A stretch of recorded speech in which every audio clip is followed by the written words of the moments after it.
Welcome to Ephemera Files by Tommy. And yesterday I was working on some things that I thought maybe I would want to share with you. Well, no, I do want to share with you.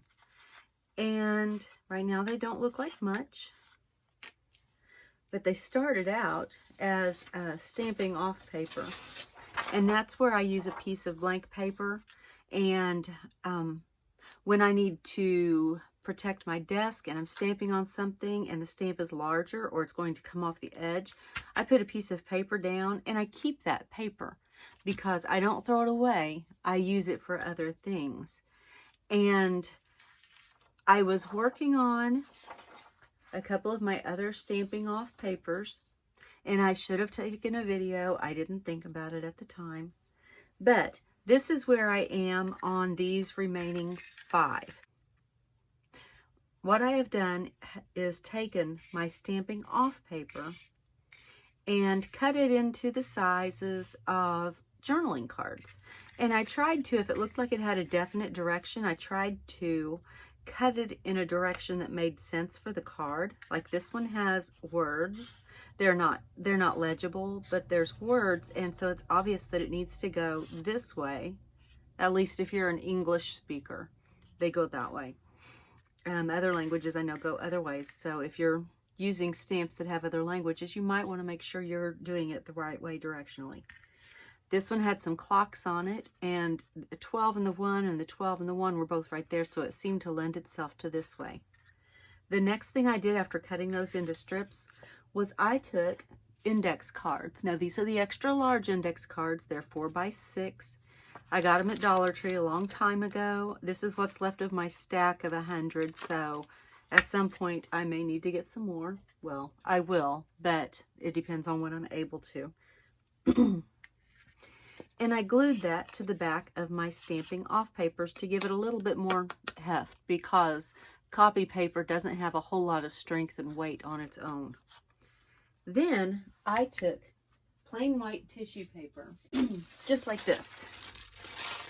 Now, not on that one, and this has a little piece of that one on there, but on these 3, I took plain white tissue paper, like gift wrap paper, and I took my glue stick, and I glued all across the card, and since these were Distress Oxides, they kind of smeared a little bit, which I liked, because it added a little bit of dimension to it before I put the tissue paper on. So I made sure I covered it completely with the glue stick, and then I put it face down on the tissue paper. For me, that makes it a little bit easier, because then I can take a card or my little rubber squeegee, whatever, and just push it down smooth so that there's barely any wrinkles at all. Then I like to wrap the edges of the tissue, and since this is white tissue on a white card, you may not see that. I cut or tear a little bit past. This tissue doesn't do well with the water brush treatment that I have done on napkins and things like that, and some tissues it does work with. This particular white one it didn't for some reason. And so I tore on some, like, let's see, that one's a cut. That one's a cut. These are all cuts, it looks like. This one I tore, but that's a colored one. And you can see the torn edges. And I simply took the glue stick and glued around the torn edge. And then I folded using my mat so that I had a nice, sharp, straight crease here. And then I pushed that around. And it gives the card a nice little frame. And I don't have an edge that's going to peel up from this edge where the tissue paper was glued on. So on these 3, I did that white tissue paper. On this one, I did a colored tissue paper, but the background stamping was such a strong color that it still showed. And you can still see the clock down here too. Maybe not on the camera, but I can see it. It's right there. And those make nice little journal cards. And then some of the tissue that I tore off, I thought that it complemented this card really well, and so I just glued it right there as an accent, and I may add to that little collage there. They go in different directions, obviously, because I was looking at the clock faces. I even had that one upside down just now.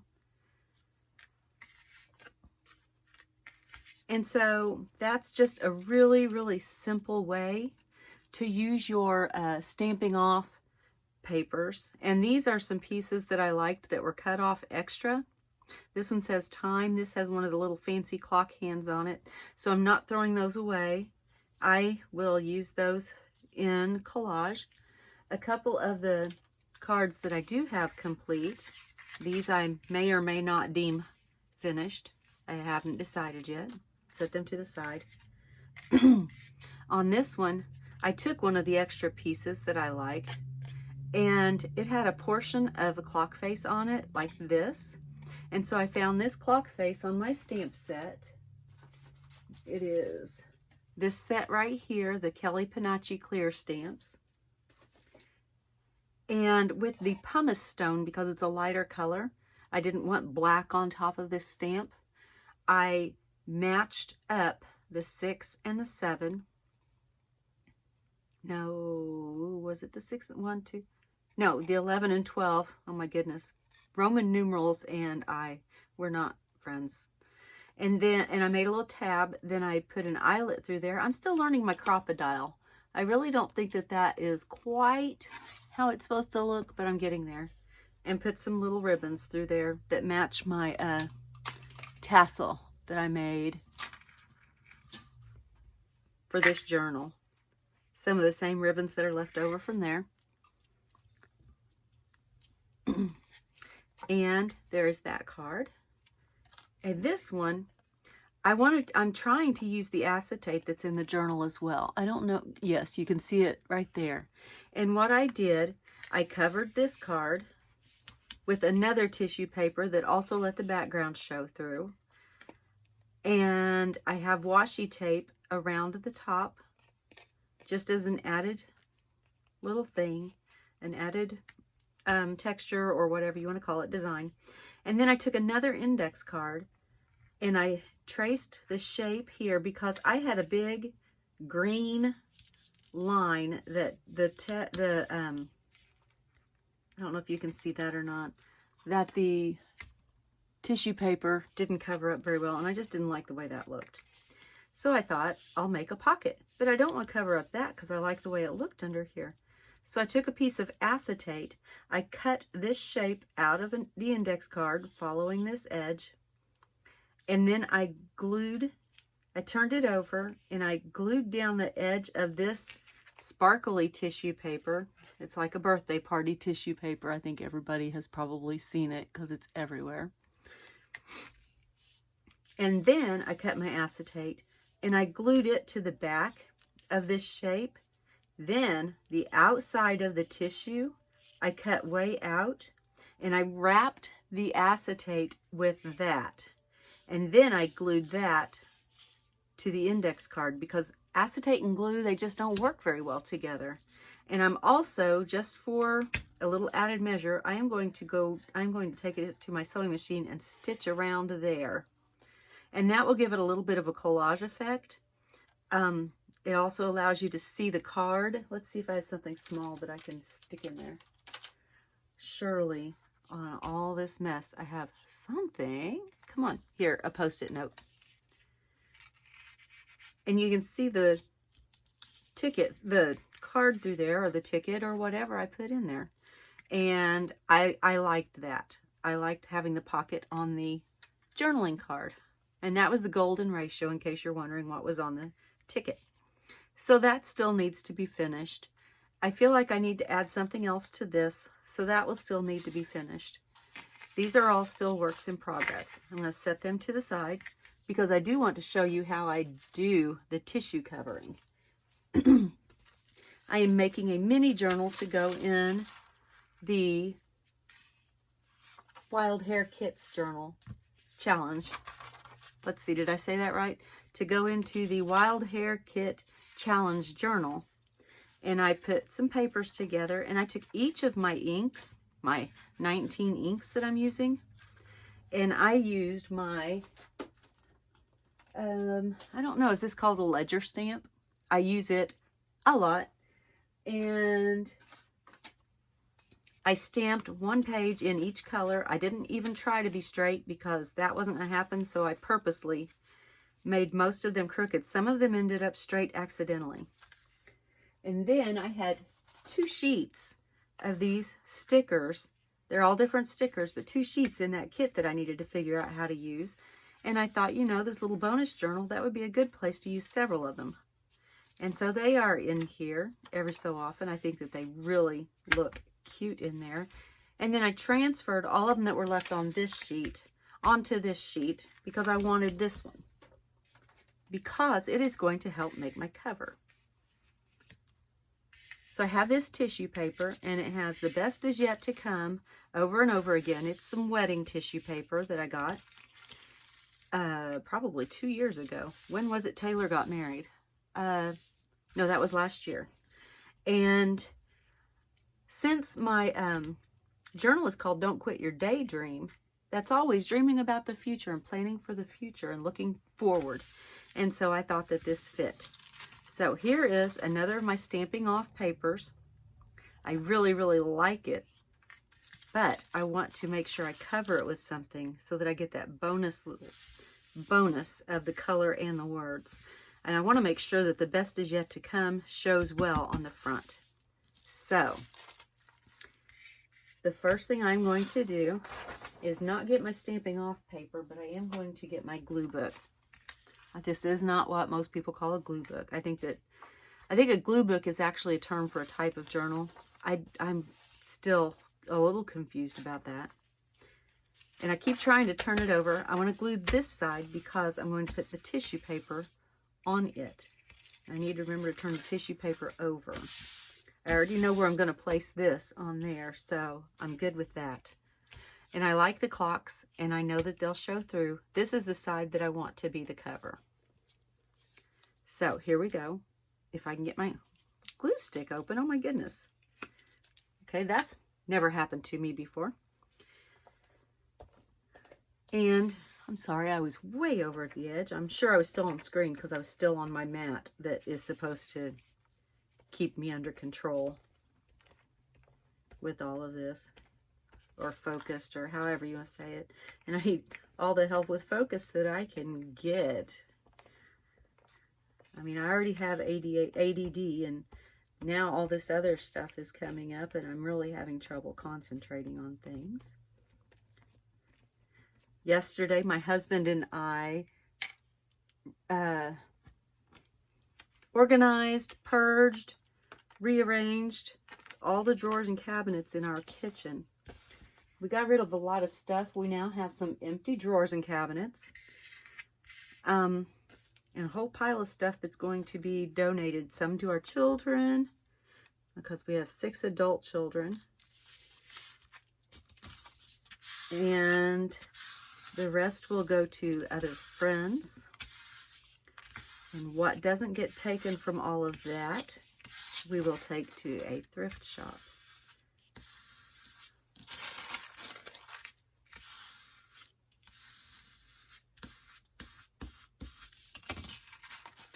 Isn't that beautiful? I love the way that shows through.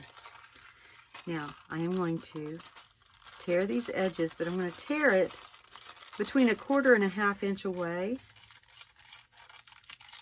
as best as I can.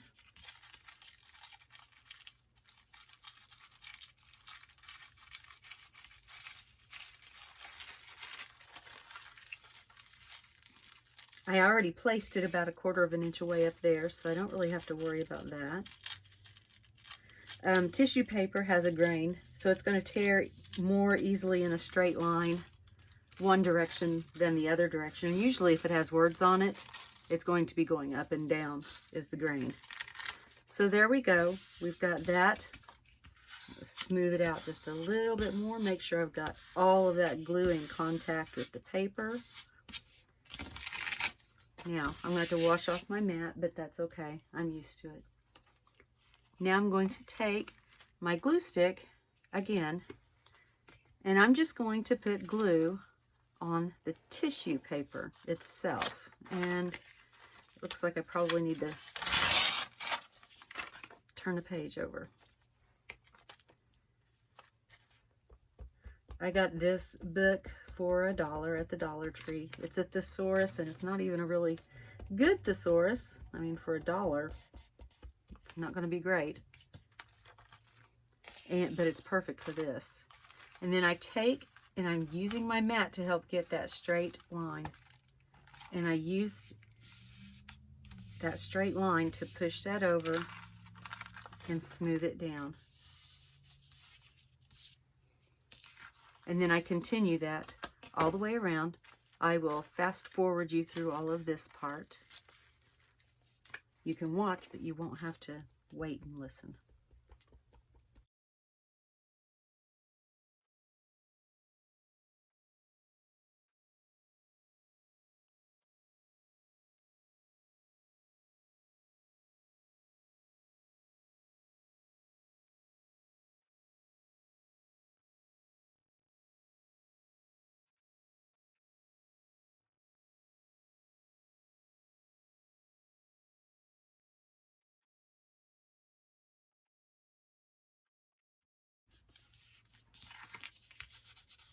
All right, so all of the edges are glued down. Now I'm just kind of burnishing it with my finger to make sure everything's got a good contact. Now, the next thing I'm going to do, this is the backing for one of the sticker sheets. And I am trying, like I said, to use everything that was sent to me in the kit. So I'm going to use this on the inside of this cover to give it a little bit more strength. And I'm also hoping that I can make a pocket back here with it. So I'm just going to fold it so that it's just inside, because it already measures just inside of all of this anyway. All right. And I'm going to, let's see, which side do I want to glue? I wonder which side will glue better. Let's try this one. I think that we'll use the glue stick for the vast majority of it, and then I'll get my 3-in-1 out for the edges. Because it is sticker paper, it has that slick coating on it for easy release of the stickers. And so I'm not sure how the glue is going to go, but we'll find out. We'll find out together and we'll learn. And if it doesn't work, I've got lots of other papers that I can use to line the journal cover. That is not going to be a problem. The only problem I see is that right now my journal cover is trying to curl up on me, so I'm going to have to be careful. I think I forgot to put the 3-in-1 on there. We'll see what happens. Let's slide that just a little bit to get it lined up. You do have just a minute, but not long with a glue stick. See if I can get that on there just a little straighter. And I at times have wondered if this pulling apart and replacing it, repositioning it, actually helps to disperse the glue stick a little bit more as well. So I'm going to get my squeegee out, ensure that all of that glue stick has good contact.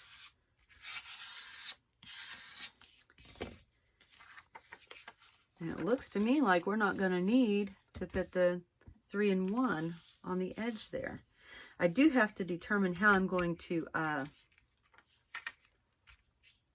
do the pocket. I may just make that a flip out and put a pocket inside of it if it will stay.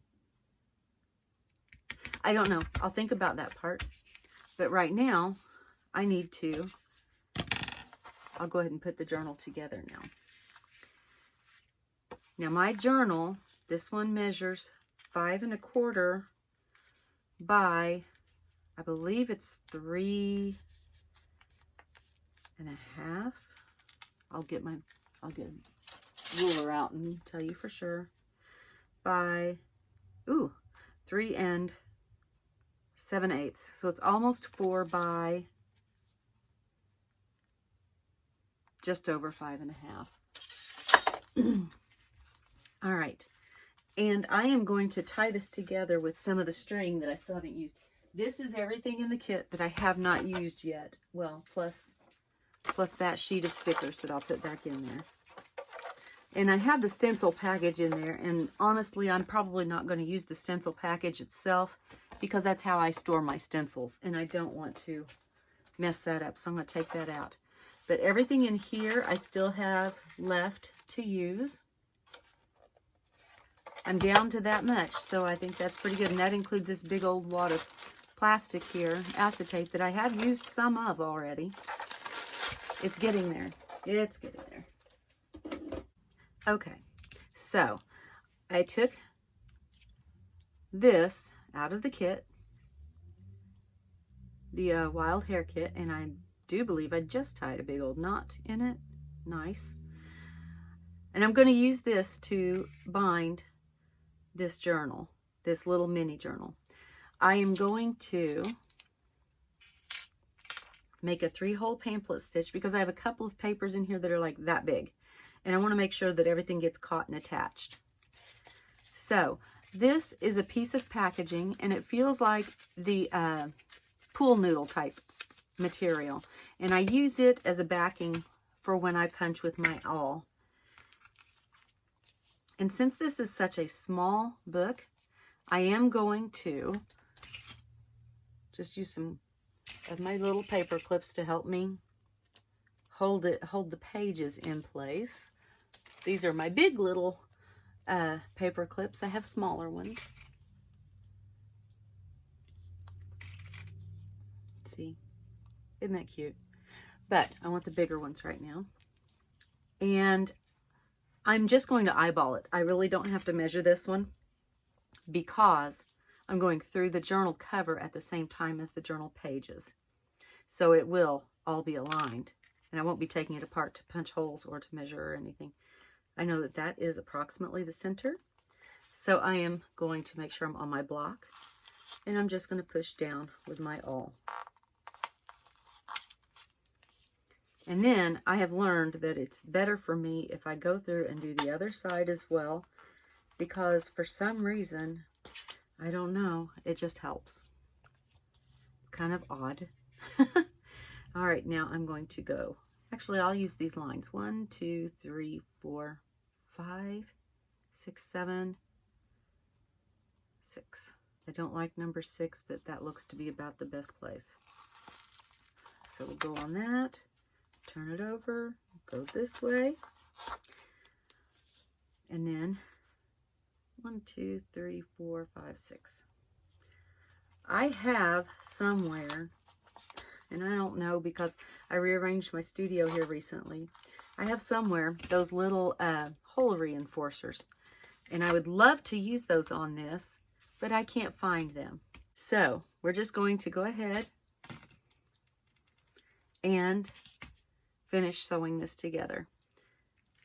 Now I'm going to double this, it looks like embroidery floss. I'm going to double this up for this particular one. Don't ask me why, I don't know that I even have a reason, but I'm going to. And I want my tails to be on the outside because I want to tie a bow on the outside. So I start from the outside and put my hole through there. And I take, and if I have something to do this with,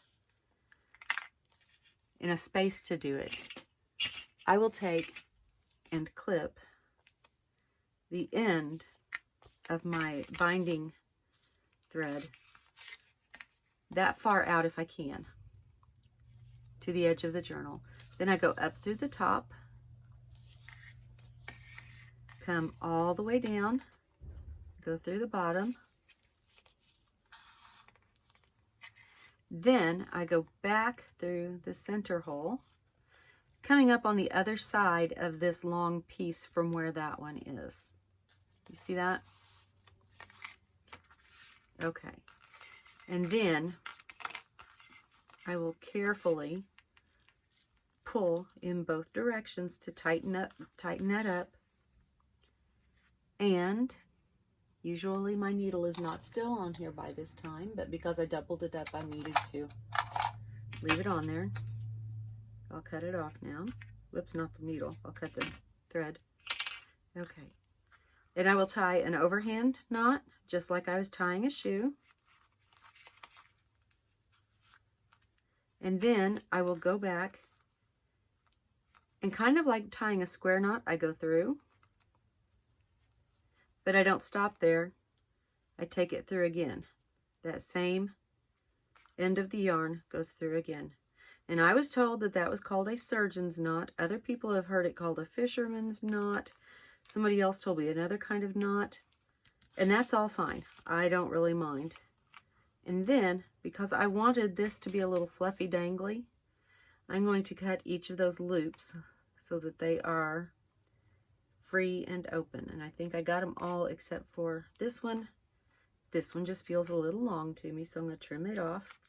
And I'll put it back in the tub to see if I can use it somewhere so that it doesn't get left behind.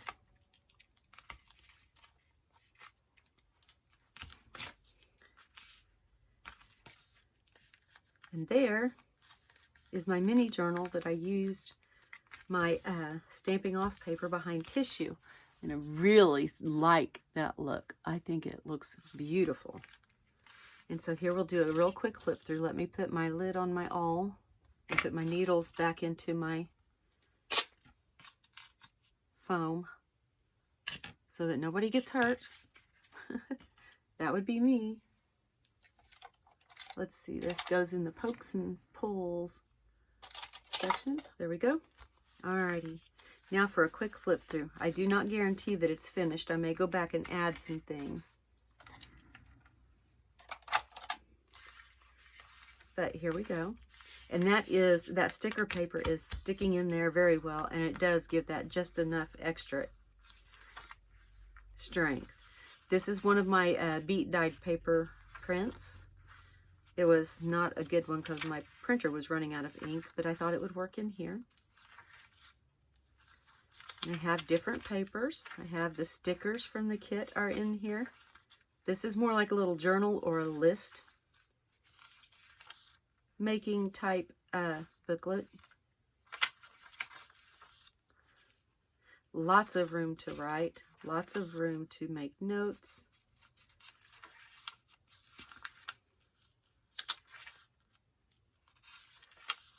I love all the different colors being represented in it.